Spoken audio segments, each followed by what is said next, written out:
Saya sudah berada di kantin SMK Negeri 1 Tekung. Di SMK Negeri 1 Tekung terdapat 7 unit ruang kantin. Nah, di kantin SMK Negeri 1 Tekung menjual banyak sekali makanan yang sehat dan bergizi. Yaitu ada nasi campur, nasi pecel, ayam geprek, dan juga ada makanan ringan, makanan basah, gorengan, dan untuk minumnya ada teh dan es jeruk dan lain sebagainya. Untuk lebih lanjutnya, mari kita simak wawancara berikut ini yang akan disampaikan oleh Bapak Slamet Widianto selaku Ketua Unit Produksi SMK Negeri 1 Tekung. Assalamualaikum warahmatullahi wabarakatuh. Waalaikumsalam warahmatullahi wabarakatuh. Maaf mengganggu waktunya sebentar Pak Wid. Di sini saya mendapat tugas bahasa Indonesia dari Bu Utami membuat video reportase berita tentang pengelolaan unit produksi SMK Negeri 1 Tekung. Mohon izin untuk mewawancarai Pak Wid. Ya, siap. Ya. Sejak kapan Pak Wid diberi tanggung jawab sebagai Ketua Unit Produksi di SMK Negeri 1 Tekung oleh Bapak Kepala Sekolah? Ya, terima kasih. Saya jawab sejak tahun 2000 di SMK Negeri 1 Tekung saya diberi tanggung jawab untuk mengelola unit produksi SMK Negeri 1 Tekung oleh Bapak Kepala Sekolah pada saat itu oleh Pak Asep Wadimansyah pada saat itu. Baik, UP SMK Negeri 1 Tekung ini dulu yang saya tangani hanya lahan setengah hektar, dan itu pengelolaannya saya harus dengan tim saya cukup dengan 1 orang yang punya tanggung jawab di lahan gitu. Apa yang dikelola di lahan itu? Saya punya 2 cara menanam padi dan menanam jagung. Kadang-kadang juga pernah lombok. Dan hasil simpel kata sangat memuaskan, tidak pernah rugi. Artinya selalu hasil laba. Itu tahun sekitar 2000-an. Pernah yang saya tangani. Namun perkembangan waktu sampai sekarang UP itu sudah melebar, berkembang sampai ada yang unit produksi yang lainnya. Seperti hanya sekarang kantin. Kantin itu kami hanya menyiapkan tempat. Yang penjualnya itu saya kondisikan adalah warga sekolah dulu. Unit produksi itu ada 7 unit. Nah, di situ yang jual dari warga sendiri yang mau. Kalau tidak ada, saya mengumumkan di luar SMK Negeri 1 Tekung. Artinya penjual umum.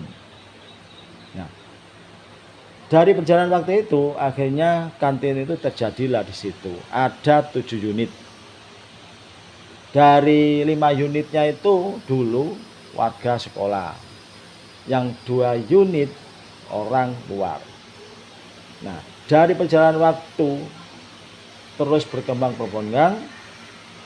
pengelolaan kantin itu sehingga kami ajukan lagi.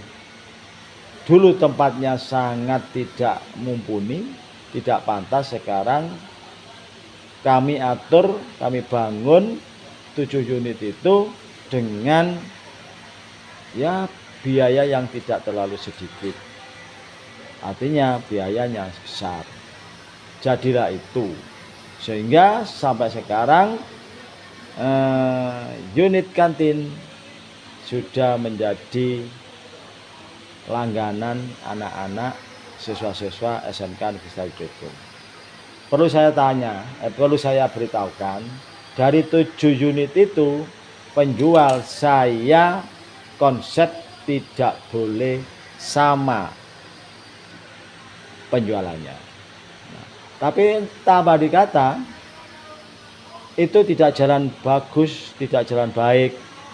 Karenanya di antara penjual itu menjual kue saja, penjual nasi dan sebagainya, itu ternyata ada beberapa penjual yang tidak bisa mendapatkan sesuai dengan yang jualan nasi. Sehingga itu ada perubahan. Ya saya bebaskan sekarang. Saya bebaskan di antara 7 penjual kantin itu boleh menjual penjualan sama. Seperti nasi boleh nasi, misalnya mie silakan, pokoknya bebas. Sehingga itu dampak positifnya bisa membantu penjual yang tadinya tidak laris, sehingga sekarang rezeki itu standar sama. Itu pengelolaannya tentang kantin. Berikutnya berkembang ada menjual air galon, yaitu depo. Nah ini adalah menyiapkan untuk siswa-siswa di kelas itu sendiri untuk bisa membeli air galon itu, yang dengan harga yang sangat murah. 1 galonnya itu Rp5.000. Sehingga di situ ada kerjasama antara siswa yang di kelasnya masing-masing, bisa menambah, bisa memperkembangkan usaha depo sampai sekarang. Itu. Nah, saya sekarang melebar dengan yang tadi awal-awal menanam padi atau jagung atau yang lainnya. Sudah itu sampai sekarang ternyata hasilnya sangat memuaskan, tidak pernah rugi. Nah, itu semuanya lah berangkat dari tahun 2000 sampai sekarang Pak Wid ini mengelola unit produksi SMK Negeri 1 Tekung. Alhamdulillah saya mampu untuk mengelola unit produksi tersebut. Begitu, Mas. Iya. Mungkin ada lagi pertanyaan, monggo. Ada. Apa saja kendalanya Pak Wid saat mengelola unit produksi SMK Negeri 1 Tekung? Pastilah itu ada kendala ya. Kendala-kendalanya itu identik dengan masalah-masalah gitu ya. Kantin saya bicara sekarang ya. Kantin itu kan saya kasih pajak. Setiap harinya harus membayar Rp15.000 setiap hari, Mas. Nah, saya berikan kemauan, apakah model pajak itu 1 tahun sekali, apakah dibuat 1 bulan sekali, apakah dibuat 1 hari sekali. Ternyata di situ terjadilah istilah perbedaan pendapat. Ada yang minta 1 tahun dan ini dan sebagainya. Nah itu menjadikan kendala saya. Kalau nanti betul ada penjual yang tidak mau atau tidak mampu memenuhi persyaratan membayar pajak, nah, itu pernah terjadi karena penjualannya bisa dikatakan tidak laris. Itu kendalanya, sehingga saya harus memutar otak dengan tim, dengan pojak unit produksi seperti apa sekarang. Nah, akhirnya ada solusi. Misalkan tidak mampu untuk bayar pajak itu, ya nanti mungkin cukup 10.000 kah?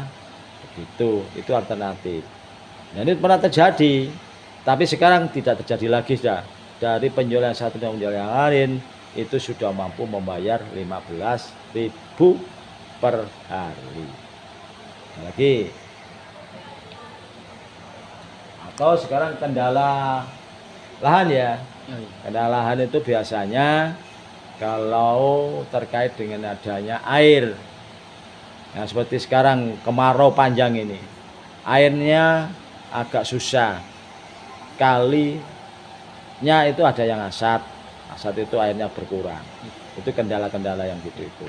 Kendala berikutnya kalau nanam lombok, sudah lombok bisa dipanen, kendalanya adalah pencuri. Nah, ini pernah terjadi nih. Ini terjadi nih sekitar tahun 2015-an itu dulu. Pernah terjadi ini. Di-raid ambil pencuri. Nah, itu kendalanya. Ada lagi. Makanan apa saja yang boleh dijual di kantin SMK Negeri 1 Tekung? Saya bilang langsung yang tidak boleh saja ya. Iya. Yang tidak boleh itu sebetulnya adalah minuman yang model wadai plastikan. Nggak boleh. Terus yang koyo makanan kecil bungkusan itu plastik apa chicken apa-apa itu ya itu nggak boleh. Tapi apa dari kata tetap masih jual saja. Karenanya melayani banyak siswa begitu. Tapi tidak apa-apa, itu nanti akan larut-larut nanti akan terselesaikan itu. Namun sampai sekarang masih ada jualan plastikan, tidak apa-apa, kasihan. Jadi kalau saya itu ada manusiawinya. Oke, betul. Ada lagi. Apakah boleh di kantin SMK Negeri 1 Tekung itu memakai plastik? Ya, saya katakan sebetulnya tidak boleh gitu loh. Apa alasan Bapak tidak boleh memakai plastik? Oke, alasannya gini Mas. Satu ya, sebagai program Kabupaten Lumajang, ya kan, bungkus-bungkus plastik kan sekarang tidak boleh. Sehingga kita itu sebagai warga negara yang hidup di wilayah Lumajang yang mengikuti program itu, kan begitu. Nah kalau mengatakan apa, banyak sekali kejelekannya.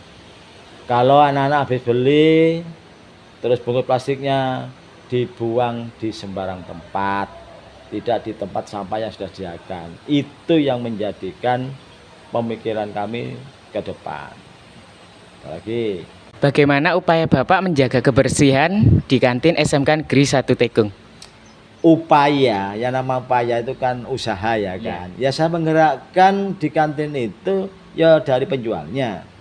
Penjualnya saya himbau harus kondisi bersih. Baik di dalam unit penjualannya maupun di depannya itu sudah saya bagi sesuai dengan kaplingannya.